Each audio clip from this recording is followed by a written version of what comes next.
وہ مسلمانوں کے اس کو بڑا اچھا لگا کہ یار یہ اسلام ماشاءاللہ ایسی وفا سکھاتا ہے. تو وہ ہمارے جو رشتہ دار تھے وہ واقعہ سنا رہے تھے کہ اس نے مجھ سے اسلام کے بارے میں معلومات حاصل کی, میں نے اس کو اسلام کے بارے میں بتایا, کتابیں دی, اللہ کی قدرت وہ مسلمان ہو کے آ گئے.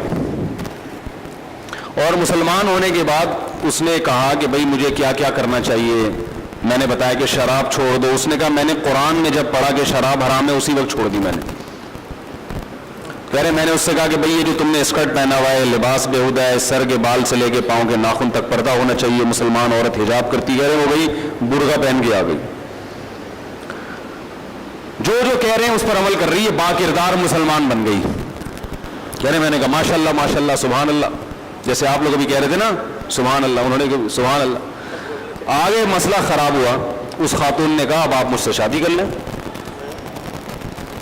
کہہ رہے میں نے کہا کہ بھائی میری تو 5 بچے ہیں, میں کیسے کر لوں.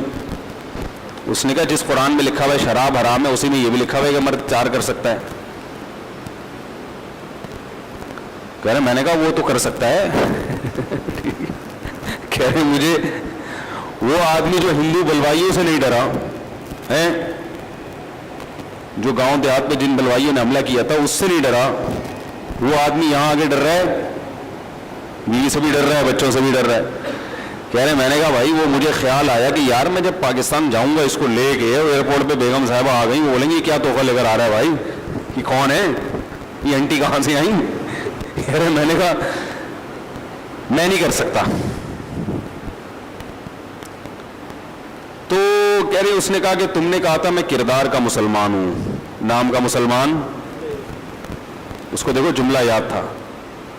تم نے کہا تھا میں نام کا مسلمان نہیں بلکہ کردار کا مسلمان. کہہ رہے میں پھنس گیا. میں نے کہا یار کہا تھا واقعی میں نے کہا تھا یہ. اکبر دبے نہ تھے کبھی برٹش کی فوج سے, لیکن شہید ہو گئے بیگم کی نوک سے. اکبر الہ آبادی کہتا ہے میں برطانیہ کی آرمی کے سامنے لڑا ہوں, بیوی کے سامنے ڈھیر ہو جاتا.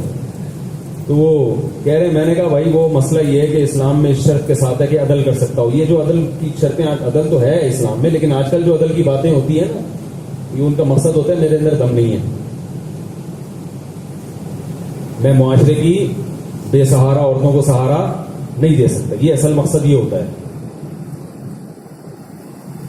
تو کہہ رہے میں نے کہا کہ بھائی وہ عدل نہیں ہو سکتا, برابری بہت ضروری ہے یہ وہ. تو کہہ رہے اس نے اپنا پاؤں زور سے زمین پہ مارا. اس نے کہا تم نے اپنی جان چھڑائی ہے, اور بڑی خوبصورتی سے بہانہ کر کے چلی گئی. کہہ رہے آفس ہی چھوڑ دیا اس نے. بعد میں پتہ چلا کسی عرب نے اس سے نکاح کیا ہے. اللہ عربوں کو جزائے خیر دے. پاکستانی اور انڈین سوال ہی پیدا نہیں ہوتا, وہ اسی میں لگے رہیں گے, شہوت پرستی اور یہ اور فلانا ڈمکا. بچوں کا کیا ہوگا, ہائی بنانے کا کیا ہوگا, اور بچوں کا کیا ہوا آگے سنیں. یہ واقعہ سنا کہ وہ جو ہمارے بزرگ تھے بوڑھے, وہ رونے لگے, کہنے لگے بیٹا میں نے اپنے بچوں کی خاطر اور اپنی وفا کی اپنی زوجہ سے, شادی نہیں تھی لیکن میری بیوی نے میرے ساتھ وفا نہیں کی. میں غربت پہ آ گیا, جاب چھوڑ گئی تو وہ مجھے چھوڑ کے, بولو بھائی سب ایسی نہیں ہوتی ہیں, عورتیں اکثر وفاداری ہوتی ہیں, لیکن ان کے ساتھ کچھ اللہ نے کوئی سزا دی ہوگی ان کو. اور آج بچے بھی لے کے گئی, عورت جب جاتی ہے تو بچوں سمیت ہی غائب ہوتی ہے وہ. اور کہہ رہے ہیں آج اکیلا اس گھر میں پڑا ہوں, اس بڑھاپے میں ایک بیٹی میرے ساتھ آ کے رہ رہی ہے داماد کے ساتھ. اس بڑھاپے میں اٹیک ہوا تھا کچھ دن پہلے, کوئی اٹھانے والا نہیں تھا. میں نے کہا کر لیتے تو 10 بچے اور اللہ آپ کو عطا کر دیتا ہوں. سمجھ میں آ رہی ہے بات؟ تو جو بیان میں آج جس موضوع پر بات کرنے کا ارادہ تھا وہ میں, یہ تو ویسی ایک واقعہ سنا رہا تھا آپ کو. متاثر نہ ہو اس واقعے سے بالکل بھی آپ لوگ, یہ متاثر ہونے کی جنرل نالج کے لیے ویسی ایک واقعہ. میں نے جو آیتیں پڑھی ہیں, اللہ تعالیٰ نے قرآن مجید میں ہمیں حکم دیا وَذَرُوا ظَاهِرَ الْإِثْمِ وَبَاطِنَا, فرمایا ظاہری گناہوں کو بھی چھوڑو اور باطنی گناہوں کو بھی چھوڑو. ظاہری گناہ تو سب کو پتہ ہے, نماز چھوڑنا, زنا کرنا, بد نظری کرنا وغیرہ وغیرہ. کچھ چیزیں اندر کی ہوتی ہیں، اندر کی، دل کی. آج ان دل کی برائیوں کو چھوڑنے کی طرف ہماری توجہ نہیں ہے. نبی صلی اللہ علیہ وسلم نے ارشاد فرمایا، الا ان فی الجسد مضغہ اذا صلحت صلح الجسد كله واذا فسدت فسد الجسد كله الا وهي القلب. آپ صلی اللہ علیہ وسلم نے فرمایا خبردار سنو. دیکھو خبردار پہلے الرٹ کر دیا جاتا ہے نا کہ معمولی بات نہیں ہے، بہت اہم بات بیان کی جا رہی ہے. خبردار سنو، جسم میں ایک چھوٹا سا گوشت کا لوتھڑا ہے، ٹکڑا ہے چھوٹا سا. سر ہمارا اللہ نے کتنا بڑا بنایا ہے، پاؤں ہیں، ہاتھ ہیں کتنے بڑے بڑے. دل کتنا سا ہوتا ہے، چھوٹا سا. فرمایا لیکن ایسا زبردست اللہ نے اس کو بنایا ہے کہ جب وہ صحیح کام کرتا ہے تو پوری باڈی، جب وہ صحیح ہوتا ہے تو پوری باڈی صحیح ہوتی ہے، اور جب وہ خراب ہو جاتا ہے تو پوری باڈی خراب. فرمایا خبردار سنو، وہ دل ہے. جسمانی اعتبار سے بھی ایسا ہی ہے، دل تھوڑی سی پرابلم پیدا ہو تو پوری باڈی متاثر ہوتی ہے کہ نہیں ہوتی. اور روحانی اعتبار سے بھی دل اگر خراب ہو گیا تو آپ کی پوری باڈی روحانی اعتبار سے اس کا بیڑا غرق ہو جاتا ہے. انسان کم جانور اور درندہ بن جاتا ہے.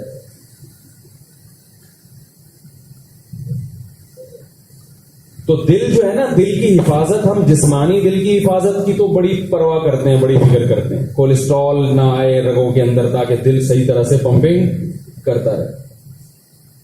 خمیرہ مراویر کھاتے ہیں، حکیموں کی دوا ہے، دل کے لیے بڑی اچھی ہے، موتیوں والا.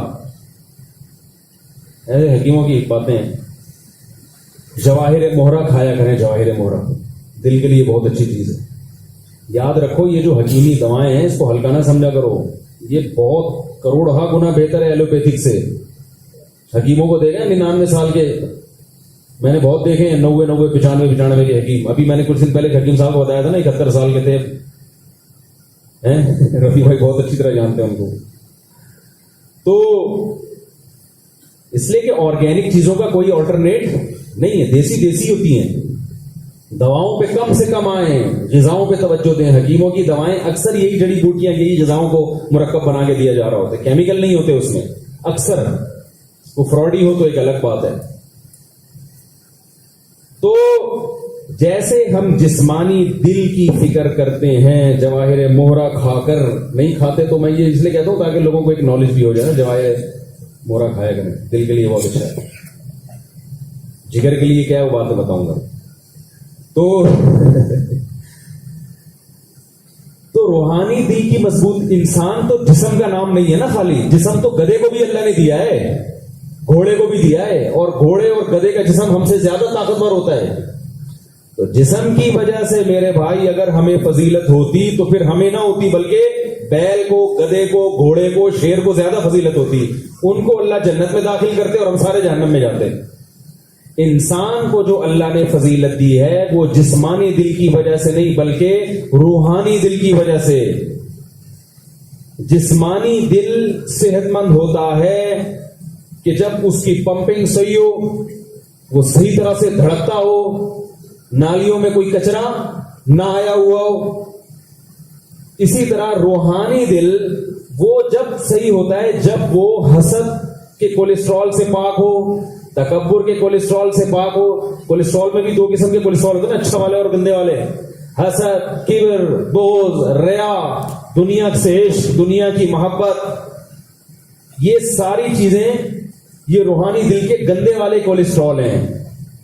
اچھا والا کولیسٹرول کی لمٹ 200 تک سنا ہے کہ 200 سے اوپر ہوگی تو سوری، کولیسٹرول جو گندا والا ہوتا ہے نا 200 سے اوپر جائے گا تو مسئلہ خراب ہونا شروع. اور ہمارے جو حسد، بغض، کبر کے کولیسٹرول ہیں یہ ہزار سے بھی اوپر ہوئے ہیں. روحانی لحاظ سے ہم سب کو ہارٹ اٹیک ہو چکا ہے،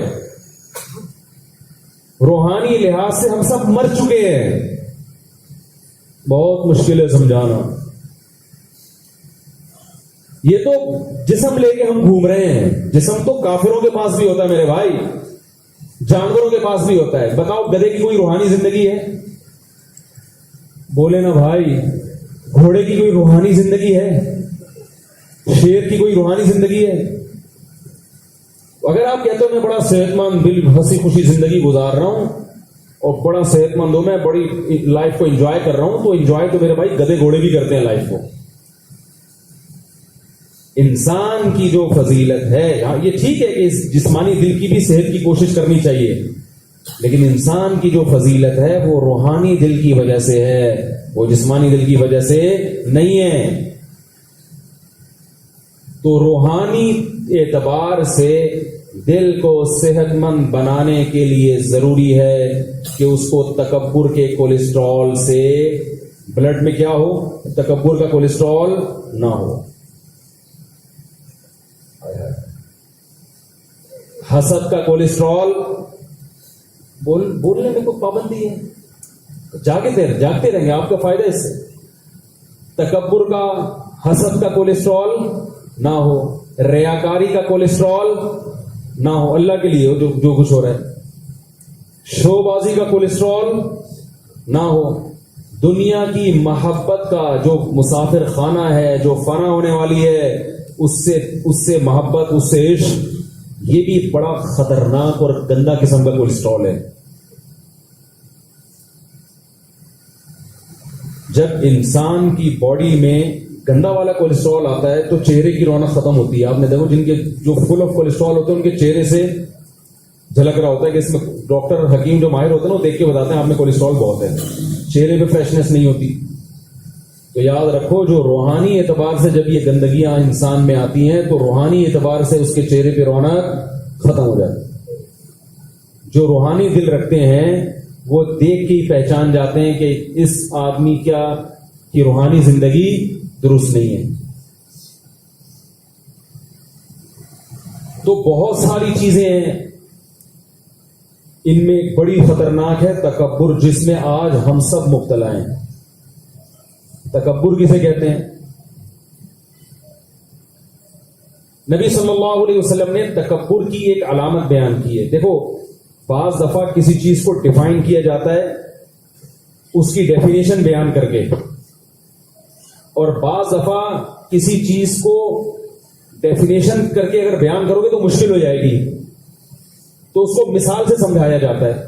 مثلا اب دیکھو یہ بھی ایک مشکل بات ہے تو میں مثال سمجھا رہا ہوں. اگر کوئی آپ سے پوچھے کہ گلاس کی ڈیفینیشن کیا ہے، ایک آدمی آیا، آپ کی زبان نہیں جانتا، آپ نے اس سے پوچھا گلاس لے کر آؤ، وہ کہے گلاس کسے کہتے ہیں. اب آپ چونکہ یونیورسٹیوں کے پڑھے ہوئے ہو تو آپ ڈیفینیشن بیان کر رہے ہو کہ بھئی ایک ایسی چیز جو لوہے کی بنی ہوئی ہو،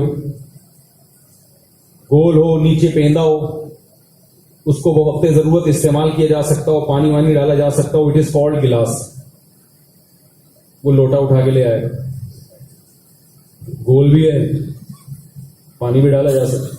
تو آپ کو نہیں، ایک ڈیفینیشن میں ایک جملہ رہ گیا تھا.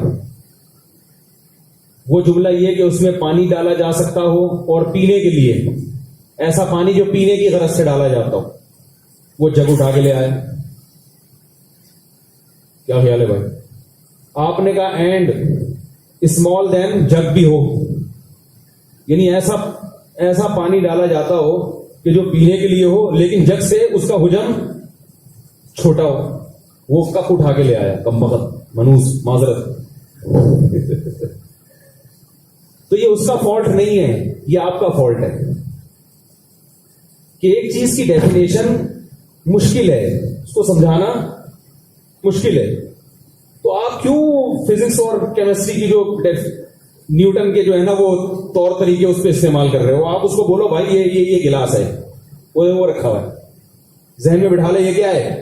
آئندہ جب بھی گلاس میں بولوں تو یا اس کو گوگل پہ دکھا دو یہ گلاس ہے. یہ کسی بچے کو لے جا کے بیٹھے اس کو دکھانا گلاس کسے کہتے ہیں. کیا ہو گیا بھائی؟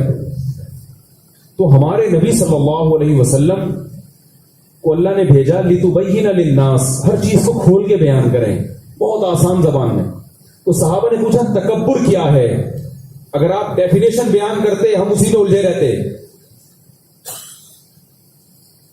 آپ نے مثال دی حق کا انکار، بطر الحق، حق کو دھتکار دینا.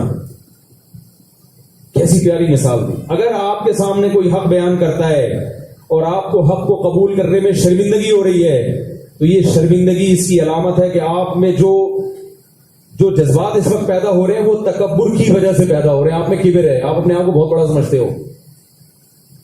نہیں آ رہی بات سمجھنے کو. تو جس بیس پہ آپ انکار کر رہے ہو حق کا انکار اصل میں تکبر نہیں ہے. تکبر کی وجہ سے پیدا ہونے والا ایک عنصر ہے. لیکن جس بیس پر یہ آپ کر رہے ہو نا, جس جذبے کی بیس پر, وہ جذبہ کیا ہے؟ تکبر, جو آپ کے دل کے اندر بیٹھ چکا ہے. اور اس کا صرف یہ نظریہ نہیں نکلے گا, اس کے علاوہ بھی بہت سارے اثرات ہوں گے.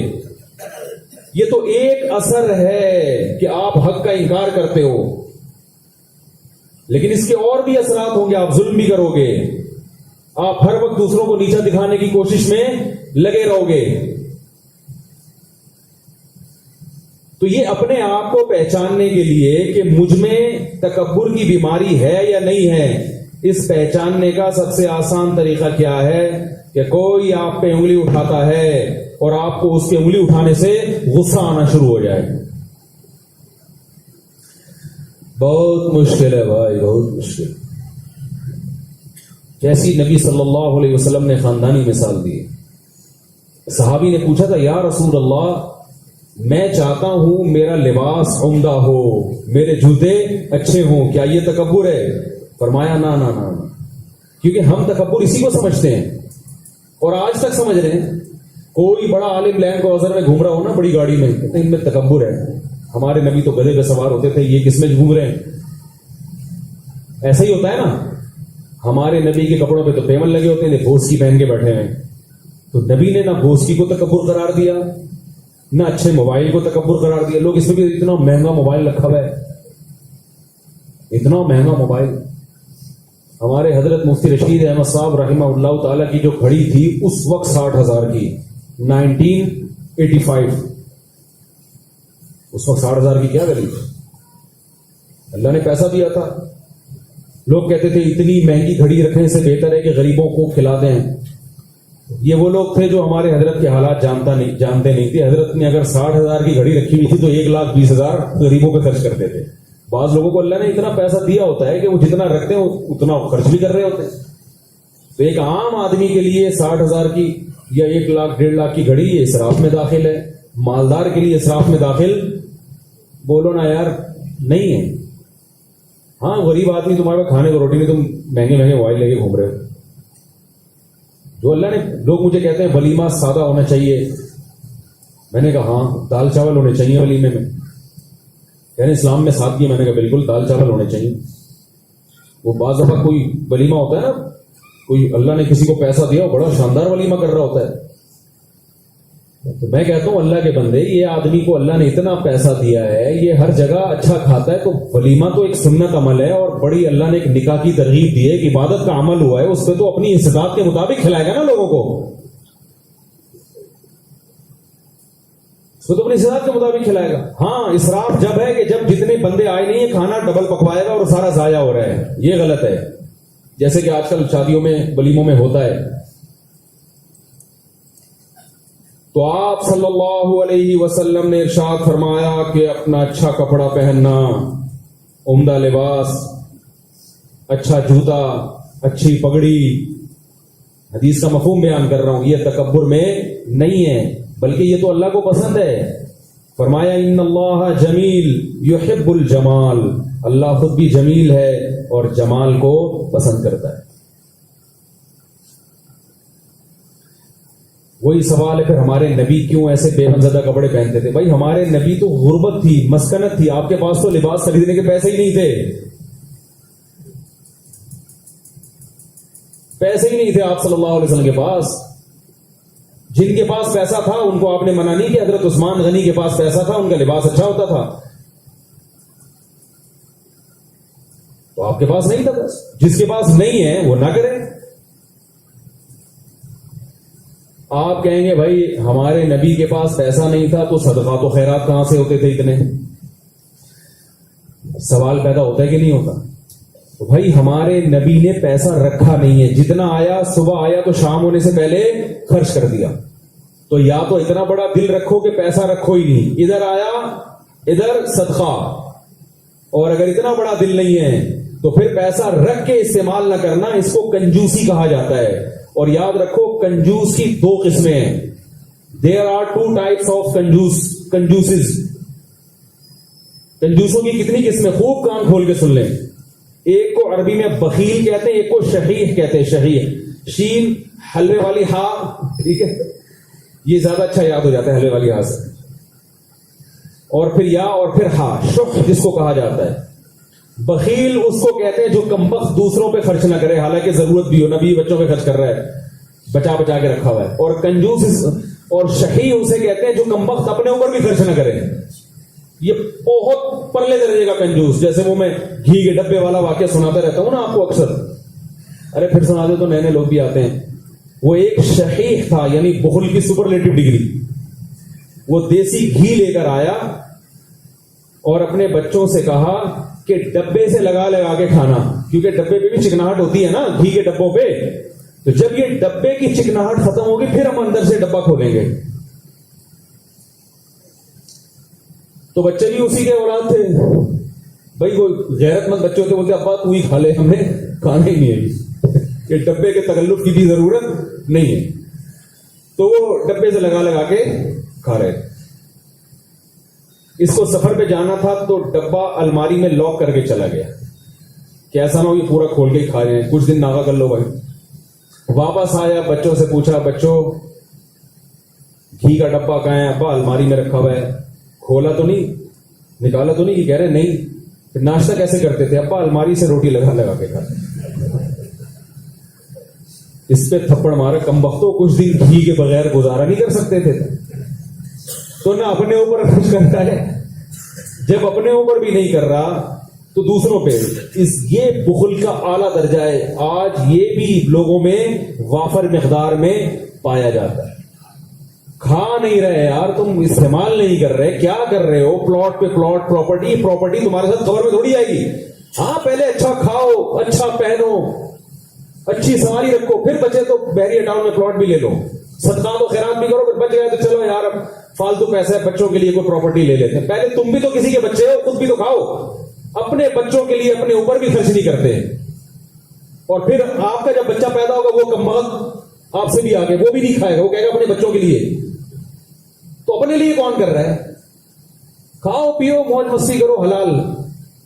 بہت اللہ نے دیا ہے تو ایک پراپرٹی بھی لے لو, میں منع نہیں کرتا, پراپرٹی بہت اللہ نے دے دیا تو چل یار اب زندگی مسافر خانہ ہے, اچھی گاڑی بھی رکھ لی اور ماشاءاللہ اچھا کھا بھی لیا, اچھا پہن بھی لیا, لائف کو انجوائے کیا, اب بھی ہیں تو صدقہ بھی کر دیا, خیرات بھی بہت کر رہے ہیں. چلو ضائع کرنے سے بہتر ہے کیا کرو, پراپرٹی لو, بچوں کے کام آ جائے گی.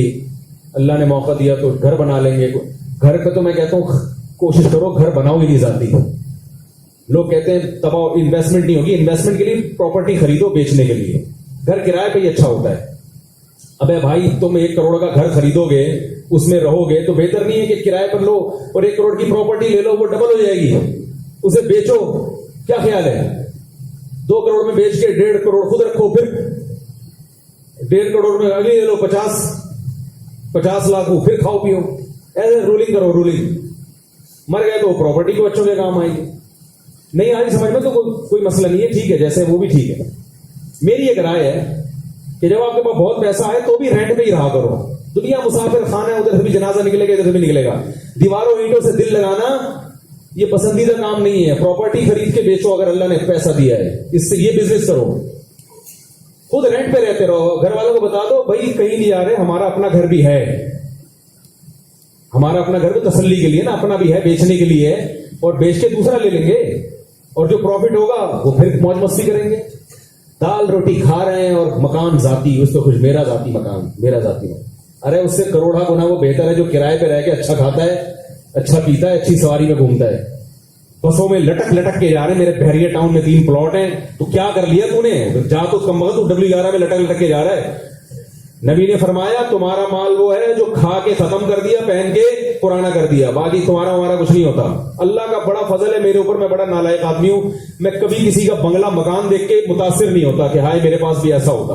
اتنے بڑے بڑے بنگلے میں گئے تو یار ہم اتنے سال کے ہو گئے, رہ کتنے گئے, تھوڑے سے اور سال رہ گئے, اس کے بعد خبر ہے وہ بھی جوانی میں اور تھوڑے سے رہ گئے ہیں, اس کے بعد کھانسنا ہے, کرائے کے گھر میں کھانسو زیادہ تھے, ٹی وی ادھر پہلے ہی ہے, اگلے کرایہ دار متاثر ہوگا اس سے. پھر بھی ذاتی گھر خرید سکتے ہیں, پابندی نہیں ہے, شرعن جائز ہے.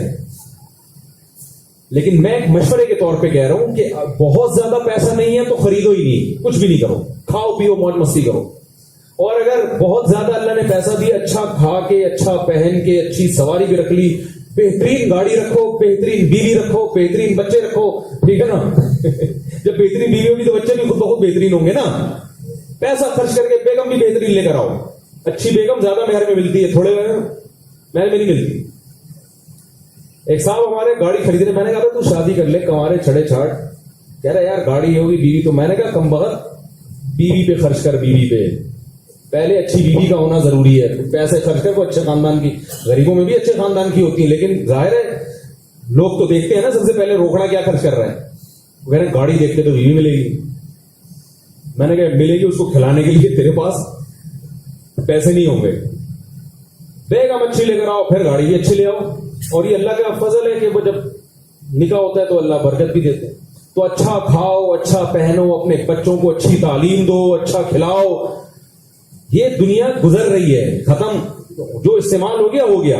پھر اللہ نے بہت دیا ہے تو چلو یار ضائع نہ ہو جائے, پراپرٹی لے لو, بینکوں میں رکھنے سے بہتر ہے پراپرٹی لے لو, بچوں کے کام آ جائے گی. قیمت بڑھے گی تو بیچ دے کے پھر اور زیادہ اچھا کھائیں گے, ٹھیک ہے نا. ایسے زندگی ہنسی خوشی گزارو.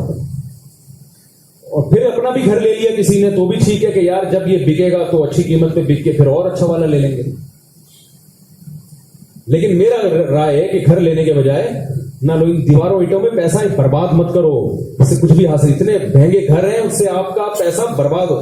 وہ سارے انڈے پراٹھے جو آپ نے کھانے تھے وہ دیواروں میں انویسٹ ہو جاتے ہیں, جو قبر میں آپ کے ساتھ نہیں جائیں گی وہ دیواریں. یار مسافر خانہ ہے, لوگ کہتے ہیں مالک مکان نکال دیتا ہے, نکال کے اس گلی میں چلے جانا. دل نہیں لگانا بھائی, مسئلہ تو سارا یہی ہے. دل کیوں لگائیں اس محلے سے؟ بھائی اس گلی سے مجھے نکال کے وہاں چلا گیا, تو اس گلی سے تو تیرا کیا ہے, تیرے کیوں تو اتنا عشق کر رہا ہے اس گلی سے؟ قبرستان ہے اصل, بس باقی سب ٹریولنگ, ٹھیک ہے نا, یہاں سے وہاں, وہاں سے یہاں, وہاں سے یہاں. اپنا ذاتی گھر بھی تو ایسا ہی ہوتا ہے نا, ذاتی گھر لو, جب زیادہ پیسہ آدمی کہتا ہے یار نازآباد چھوڑو, ڈیفینس نکلو یار, ڈیفینس میں بہت پیسہ چھوڑو یار, سوئٹزرلینڈ چلو, امریکہ چلو. یہاں کون سا انسان ٹکتا ہے کسی جگہ؟ یہ جائز ناجائز کی بات نہیں, مشورے کی بات ہے, اور ہمارے شریعت کے مزاج کے زیادہ قریب ہے یہ. تو جلدی سے بات کو سمیٹوں. آپ صلی اللہ علیہ وسلم نے فرمایا حق کا انکار. یہ کیا ہے؟ تکبر. یہ گھر کی بات کہاں سے آئی؟ بات کہاں چل رہی تھی؟ بات کہاں چل رہی؟ وہ گھی والا. ہاں, کنجوس کہتے ہیں جو اپنے اوپر بھی, بخیل یعنی شحیح کہتے ہیں جو اپنے اوپر بھی خرچ نہ کرے. تو آج ہم لوگوں کی حالت یہ ہو گئی, اپنے اوپر نہیں خرچ کر رہے, رشتہ داروں پہ بھی خرچ کیا کرو, اس سے تمہیں ہی فائدہ ہوگا, رشتہ داری مضبوط ہوگی. خرچ کرنے والا اللہ کو پسند ہے. تو خیر, اپنی ذات پہ وہ بات, یار کچھ کنفیوژن ہو رہی ہے, ٹاپک میں لے کے چل رہا تھا وہ اس سے دائیں بائیں ہو گیا ہوں میں. ہے کنجوس کی دو ٹائپ تو میں نے بیان کر دی, یہ بات آئی کہاں سے؟ ہاں, میں یہ عرض کر رہا تھا, الحمدللہ آپ نے بتا دیا, جزاک اللہ. آپ صلی اللہ علیہ وسلم نے تکبر کو جو ڈیفائن کیا, اس میں ہماری غلط فہمی دور کر دی. ہم تکبر سمجھتے ہیں اچھی گاڑی ہے بھائی اور اچھی سواری. لوگ علماء پہ یہی اعتراض کرتے ہیں, یہ گاڑی میں گھوم رہے ہیں, وہ لینڈ کروزر میں گھوم رہے ہیں, ان کے گارڈ آگے پیچھے گھوم رہے ہیں. یہ کبر نہیں ہے, آپ کو لگ رہا ہے یہ کبر. اگر اللہ نے پیسہ دیا ہے تو بہت اچھی بات ہے, نہیں دیا پھر شو بازی ہے خام خواہ کی, دکان پکوڑوں کی اور باتیں کروڑوں کی. اپنی اوقات میں رہنا چاہیے.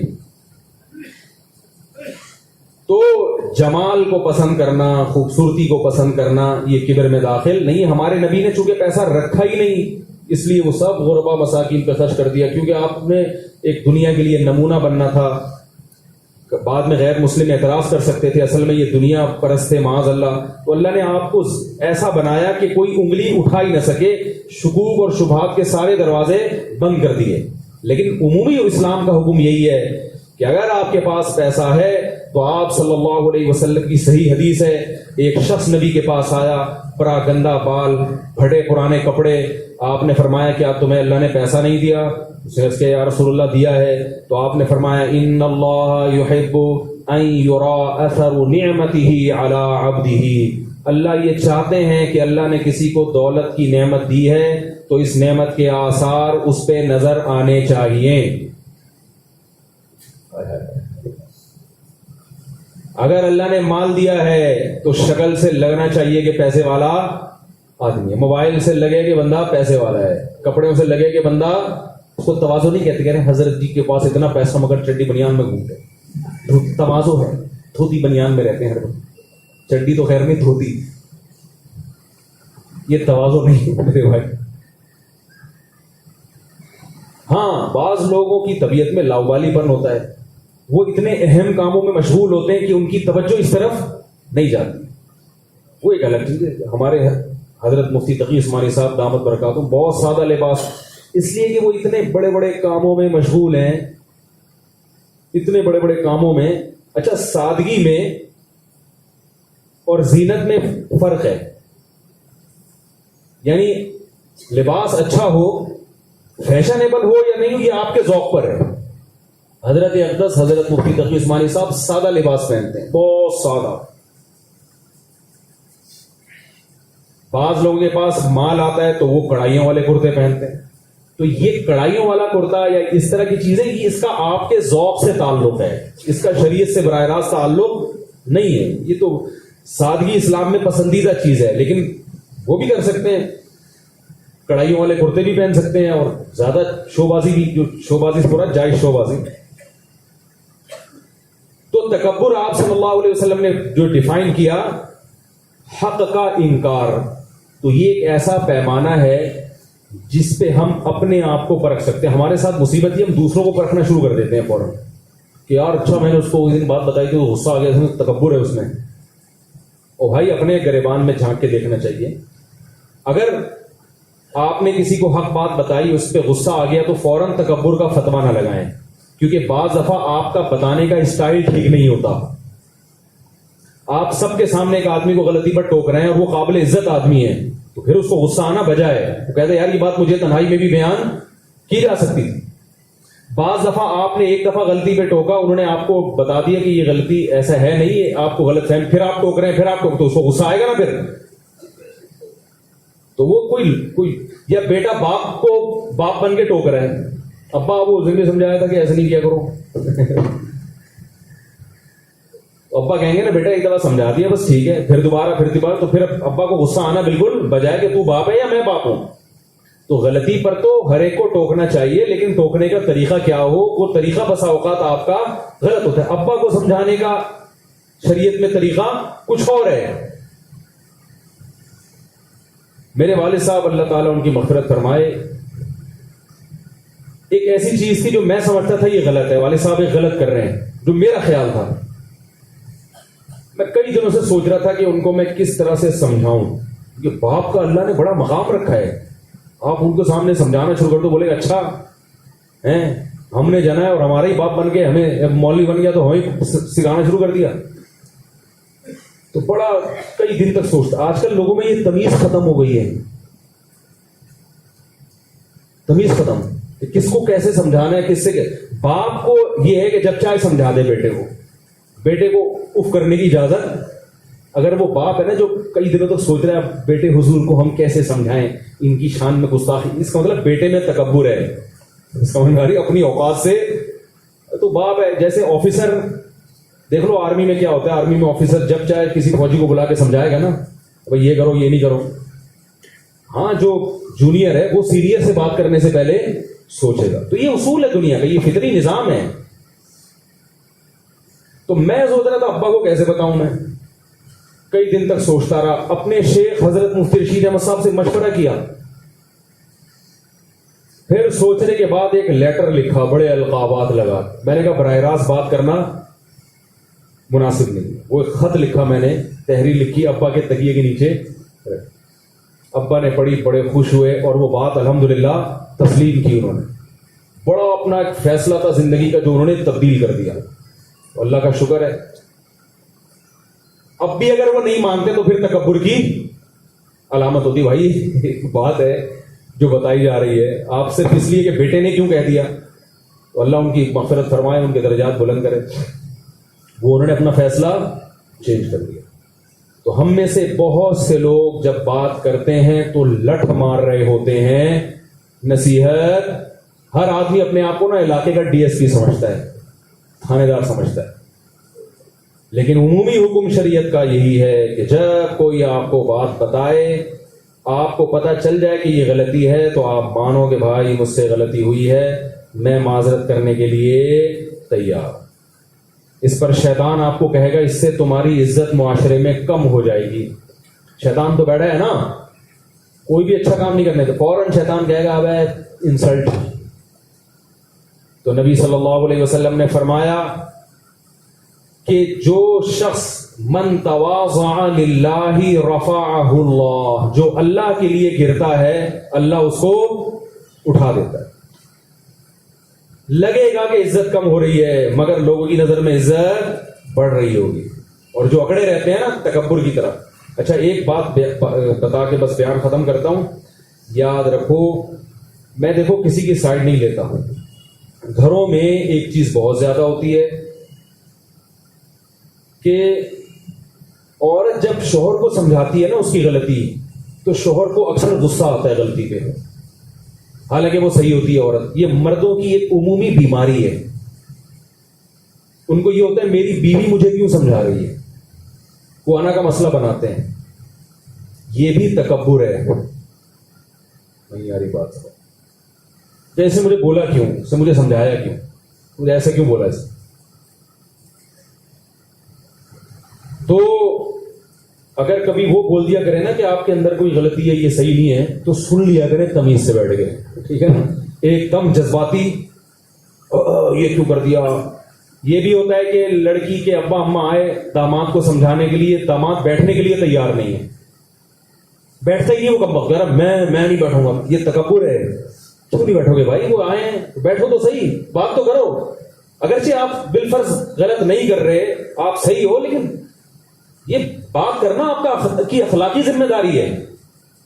وہ سنتے ہی نہیں ہیں, وہ غیرت کا مسئلہ بنا لیتے. یہ ہمارے پاس تو فیملی کیسز آتے رہتے ہیں نا. اس کمبخت کو بلاؤ, آتا ہی نہیں ہے, میں نہیں آ رہا. دفعہ ہو پھر تو کیا سرخاب کے پر لگے ہوئے تیرے, کہہ رہے میں غلط نہیں ہوں. کیوں نہیں ہو سکتا بھائی تو غلط. تیرے ابا نے جب تجھے جنا تھا تو کوئی سرٹیفکیٹ بھی ساتھ میں آیا تھا کہ یہ بیٹا غلط نہیں ہو سکتا. ہر آدمی صحیح بھی ہو سکتا ہے, ہر آدمی غلط بھی ہو سکتا ہے. تو کبر اللہ کو پسند نہیں ہے. اور جو اپنی غلطی سننے کے لیے تیار نہ ہو, ماننے کے لیے تیار نہ ہو کہ میں غلط ہو نہیں سکتا, اللہ اس کو ذلیل کرتا ہے دنیا میں. یہ بتا دوں گا. یہ تو اپنی آنکھوں سے دیکھا ہوا مشاہدہ ہے, اور یہ تو حدیث میں بھی آتا ہے. کچھ گناہ ایسے ہیں جن کی سزا کیش ملتی ہے, آخرت پہ بھی ہے لیکن دنیا میں تو ملتی ہے. جو آدمی, میں نے اپنے بڑوں سے سنا ہے, علماء سے, کوئی عالم وہ غلطی سننے کے لیے تیار نہ ہو کہ میں چونکہ عالم دین ہوں میرے سے غلطی نہیں ہو سکتی, میں عالم دین ہوں مجھے کیوں سمجھایا جا رہا ہے. شوہر گھر میں سننے کے لیے تیار نہ ہو کہ میں مرد ہوں عورت مجھے کیوں بتا رہی ہے. بیٹا سننے کے لیے تیار نہ ہو کہ باپ مجھے کیوں نصیحت کر رہا ہے. مسجد کا امام سننے کے لیے تیار نہ ہو کہ مقتدی مجھے کیوں سمجھا رہے ہیں. بعض دفعہ یہ بھی ہوتا ہے کہ میں امام ہوں مجھے کیوں سمجھایا جا رہا ہے. یہ غلط بعض دفعہ ہر جگہ نہیں ہوتی, لیکن یہ بھی جرم ہوتا ہے. مدرسے کا استاد سننے کے لیے تیار نہ ہو طلبہ کی شکایت کہ نہیں میں استاد ہوں میرے خلاف کمپلین کیوں کروائی. تو میرے بھائی اس دن سے زوال شروع. اب میں آپ کو دیکھو ایک ایسا حل بتاتا ہوں جس سے یہ بیماری ختم ہو جاتی ہے. وہ حل یہ کہ بولو بھائی تبلیغ میں جیسے کہا ہم سب سیکھنے والے ہیں. بتا اگر کوئی آپ سے کہے بھائی آپ یہ کام کر رہے ہو یہ غلط کر رہے ہو, بھائی کوشش کریں گے ہم سیدھے. میں تو بیان میں بار بار کہتا ہوں بھائی جو باتیں میں آپ سے کہہ رہا ہوں دعا کرو اللہ مجھے بھی عمل کی توفیق دے. وہ یہ صاحب کہنے لگے یار وہ آپ نے چائے کے خلاف بیان کیا، اس دن آپ چائے پی رہے تھے، میں نے کہا یار دعا کرو ہمیں بھی اللہ انسان کا بچہ بنا دے بھائی، ٹھیک ہے نا. اس میں عافیت ہے. کون 100% چلتا ہے بھائی؟ بس گٹکا نہیں کھاتا الحمدللہ. بھائی آپ سمجھو اچھا گٹکے کے خلاف بیان میں گٹکے بھی پھوڑتے ہوں گے، اچھی چیز نہیں ہے چائے، پلا دیتے ہیں لوگ زبردستی، پھر چسکا لگ جاتا ہے، پھر سوچتے ہیں توبہ کریں گے، پھر شروع ہو جاتے ہیں. وہ لوگ بھی کہتے ہیں اپریشیٹ ہی نہیں کرتے، ڈاکٹر لوگ بھی کہتے ہیں یار لوگ پتہ نہیں ہیروئن پی رہے ہیں آپ نے چائے کے لیے تو کیا ہو گیا. لیکن بہرحال غلط چیز ہے. میں ایک دفعہ ہانگ کانگ میں نا وہ ویڈیو بنی تھی چائے، تو نیچے کمنٹ ہوا ہے چائے پی رہا ہے. بھائی ہم کب کہتے ہیں ہم 100% درست ہیں؟ کوشش کر رہے ہیں، ہم بھی کوشش کر رہے ہیں، آپ بھی کوشش کریں. کیا خیال ہے؟ مل جل کے کوشش کر رہے ہیں بھائی اس انسان کے بچے بن جائیں. میرے تو بعض دفعہ اخلاق پہ بیان ہوتا ہے، بیویوں سے اچھا سلوک کرو، گھر جا کے میرا اپنا پھٹا ہو جاتا ہے. ایک دفعہ تو ایسا ہوا میں نے یہاں اخلاق پہ بات کی کہ گھر میں تمیز سے بات کرنا چاہیے، چیخنا نہیں چاہیے. قرآن میں اللہ تعالیٰ کا ارشاد ہے کہ سب سے بری آواز کس کی ہے؟ گدھے کی. چیخو نہیں. گھروں میں جو مرد چیختے ہیں برتن اٹھا اٹھا کے پھینکتے ہیں. یہ پرانی بات ہے، 8-9 سال ہو گئے، اس وقت ویڈیو ریکارڈنگ نہیں ہوتی تھی، شکر ہے. تو فائدہ تو ہوتا ہے نصیحت کرنے کا، سننے کا بھی. کسی کو پورا فائدہ ہوتا ہے، کسی کو آدھا ہوتا ہے، کسی کو 1/4 ہوتا ہے. تو ہم بھی گوشت گوشت کے بنے ہوئے آپ کی طرح کے انسان ہیں، کوشش کرتے ہیں ہم بھی اخلاقیات پر بات کریں، تمیز سے زندگی گزاریں. نہیں گزرتی تو توبہ استغفار کر کے اللہ اب غلطی ہو گئی آئندہ نہیں چیخوں گا. چیخنا چلانا بری چیز ہے، لیکن پھر بھی کبھی کبھار انسان چیخ جاتا ہے. اللہ نے صحابہ کو منع کیا نبی کے سامنے آوازیں اونچی مت کرو، کبھی ان سے بھی ہو جایا کرتی تھی، توبہ استغفار کرتے تھے. تو ہم سب میرے بھائی گوشت پوش کے بنے ہوئے انسان ہیں، غلطیاں کرتے ہیں، توبہ کر کے اللہ کی طرف رجوع کریں. آپ صلی اللہ علیہ وسلم نے فرمایا یا بنی آدم کلکم خطاؤن وخیر الخطائین التوابون، تم سب غلطی کرنے والے ہو، بہترین خطا کار وہ ہیں جو توبہ کر لیں. تو نصیحت بھی کی جائے گی، سنی بھی جائے گی. پورا فائدہ نہ ہو تو تھوڑا سا تو فائدہ ہو ہی جائے گا. کچھ باصلاحیت ہوتے ہیں پورا فائدہ ہو جاتا ہے ان کو. ہم نے اپنے شیخ کو دیکھا، 20-24 سال میں ان کے ساتھ رہا ہوں، آج تک کبھی ان کی اونچی آواز میں نے نہیں سنی، کبھی زندگی میں نہیں چیخے. کیسی بات ہے، کیسا صبر ہے. حالانکہ غصہ بھی آیا بہت، آواز ہمیشہ پس رہتی ہے. ہمارے اندر وہ اسٹیمنا نہیں ہے. بریکیں لگاتے ہیں، گھر میں جاتے ہیں، کبھی الٹا سیدھا کچھ ہو جائے، کوئی بیگم نے کریلے میں وہ نمک، ایک تو کریلا اوپر سے نمک زیادہ، وہ بھوک لگ رہی ہے، کھانا صحیح نہیں بنا، انسان کو غصہ آ جاتا ہے. تو ہم اپنے اخلاقیات پر مولانا طارق جمیل صاحب کے بیانات سارے دماغ میں لے کر آتے ہیں. اخلاق وہ لا کے سیلنسر جس اسپیڈ سے پھٹنا چاہیے اس اسپیڈ سے نہیں پھٹتا، مگر پھر بھی تھوڑا بہت پھٹ جاتا ہے. وہ سمجھ میں آ رہی ہے بات؟ اگر وہ بیانات نہ ہوتے تو بہت اسپیڈ سے پھٹتے ہیں، تو وہ کچھ بریک لگ جاتی ہے، کچھ پھر بعد میں استغفار بھی تو ہے. اللہ توبہ کا دروازہ کیوں رکھا ہوا ہے؟ اس لیے تو رکھا ہے، اللہ کو پتا ہے کچھ مجھ سے بھی معافی مانگو، سارا خود تھوڑی کرو گے، کچھ اللہ کو بھی معاف کرنے میں مزہ آتا ہے. تو یہ سب ہم سب سیکھنے والے ہیں. یہ اپنا ذہن بنا لو گے تو تکبر مارکیٹ سے اسٹارٹ ہو جائے گا. پھر کوئی نصیحت کرے گا تو بری نہیں لگے گی. بھائی ہم نے کب کام فرشتے ہیں بھائی، سمجھا دیا کرو، مان لیں گے انشاءاللہ، ٹھیک ہے نا. تو یہ اپنا ذہن بناؤ، اور یہ تبلیغ میں نکل کے ذہن بنتا ہے. وقت بہت زیادہ ہو گیا. اللہ تعالی ہم سب کو سمجھنے کی، عمل کرنے کی توفیق عطا فرمائے. Thanks for watching. Don't forget to like, comment, share and subscribe to Mufti Tariq Masood, famous scholar.